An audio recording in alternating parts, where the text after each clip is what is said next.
Que tal a gente fazer uma viagem no tempo, direto para 1935? E o nosso guia vai ser uma única página de jornal. Com ela, a gente vai tentar desvendar o que realmente constrói a alma de uma cidade. Tudo pronto? Então, bora lá! Olha só, nossa fonte é essa página aqui do Correio Paulistano. É basicamente um artefato histórico, sabe? Um momento congelado no tempo que conta a história da cidade de Espírito Santo do Pinhal, lá em São Paulo, e como ela se via há quase um século. E isso já nos leva à grande pergunta, né? Como é que se captura a alma de uma cidade? Em 1935, esse jornal tentou fazer exatamente isso. Ele pintou um retrato super detalhado, não só dos prédios e das ruas, mas daquele espírito que movia Pinhal. Então, para entender o espírito de Pinhal, a gente tem que começar do começo. Vamos cavar fundo, lá nas raízes históricas que deram vida a essa cidade. A trajetória de Pinhal, pelo que o jornal descreve, é impressionante de tão rápida. Pensa só, em menos de 50 anos, o que era um povoadinho virou um centro regional importante, com autonomia jurídica e tudo. Essa linha do tempo mostra um crescimento muito organizado e, com certeza, muito ambicioso. Mas a gente sabe, né? Uma cidade não é feita só de datas. Ela é construída por pessoas, por instituições. Agora a gente vai conhecer os pilares, que, segundo a reportagem, realmente moldaram a identidade de Pinhal.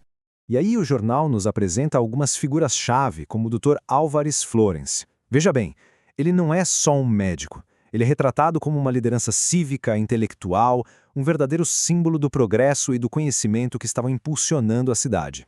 E claro, ao lado de líderes como ele, a gente vê as estruturas. Prédios como este, que abrigavam a prefeitura e o fórum, não eram só construções de tijolo e cimento. Eles eram símbolos de ordem, de lei, de uma administração forte. Era o esqueleto que permitia que a cidade prosperasse.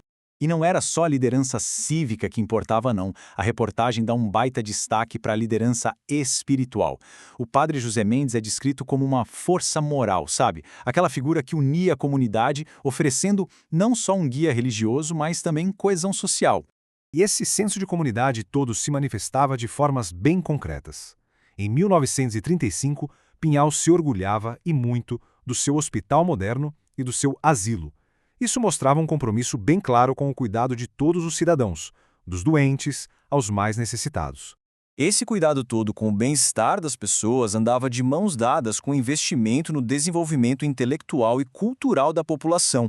Eram, na verdade, dois lados da mesma moeda, para construir uma sociedade completa. E essa imagem aqui ilustra isso de um jeito brilhante. De um lado, o ginásio municipal, um pilar da educação pública. Do outro, o Idem Teatro, o coração da vida cultural e do entretenimento. A cidade estava nutrindo tanto o cérebro quanto a alma dos seus moradores. É claro que nada disso se sustentaria no ar, né? Precisava de uma base econômica muito forte. E aí entram figuras como o coronel João Batista de Oliveira, que o jornal descreve como capitalista e fazendeiro. Ele representa essa liderança econômica que tocava o sucesso comercial da cidade. A liderança de homens de negócios, como o coronel Oliveira, estava diretamente conectada à criação de instituições financeiras sólidas. A presença de um banco forte como esse era um sinal claro de vitalidade econômica e de confiança no futuro. Era essencial para o crescimento continuar. E quando a gente junta todos esses pilares, o que a gente tem? A gente tem o grande motor econômico que alimentava a prosperidade de Pinhal naquela época. O jornal faz questão de mostrar que a economia de Pinhal não dependia de uma coisa só. A lavoura, com o café sendo o carro-chefe, era grande fonte de riqueza. Mas essa riqueza alimentava um comércio superativo, bancos fortes e até uma indústria que estava começando a engatinhar. Era um ecossistema econômico completo. No fim das contas, depois de ver tudo isso, o que todos esses elementos nos dizem sobre o espírito da cidade, como o jornal de 1935 queria mostrar? O ponto crucial é que o espírito de Pinhal não era uma coisa só, estática. Era, na verdade, a interação dinâmica entre a sua história cheia de orgulho, seus líderes dedicados, suas instituições públicas fortes e uma economia vibrante. Era uma cidade que se via como completa e em pleno progresso. E isso tudo acaba deixando uma reflexão. A história de Pinhal, de 1935, é como um pequeno laboratório de como uma comunidade se constrói.